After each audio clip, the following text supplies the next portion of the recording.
আজিম Islamic media, একটি আলোর পথে আহ্বান। মুহতারাম হাজিরিন, পৃথিবীতে কোন নারী নবী হতে পারবে না। নবী হতে হলে পুরুষ হতে হয়। জিবরাইল আলাইহিস সালাতু ওয়াস সালাম নবী ছাড়া কারো কাছে আসেন না।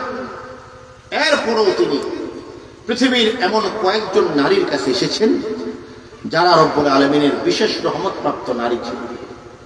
এর মধ্যে একজন নারী তার কথা কোরআনে এসেছে, তিনি হযরতে মারিয়াম আলাইহিস সালাতু ওয়াস সালাম। কোন সিরাজবিদ বলেছে হযরত জিবরাইল আলাইহিস সালাতু ওয়াস সালাম আরেকজন নারীর কাছে এসেছে।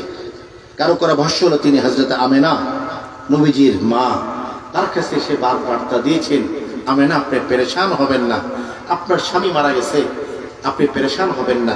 আল্লাহ তাআলা আপনার গর্ভে এমন এক সন্তান দান করবেন যিনি হবেন সাইয়্যিদুল আউয়ালিন ওয়াল আখিরিন ওয়া ইমামুল মুরসালিন ওয়া খাতামুন নবিয়্যিন রাহমাতাল লিল আলামিন। রাসূল আকরাম হযরত মুহাম্মদ মুস্তাফা সাল্লাল্লাহু আলাইহি ওয়াসাল্লাম। আরেকজন নারী হলো হযরত মূসা আলাইহিস সালাতু ওয়াস সালামের মা উম্মে মূসা।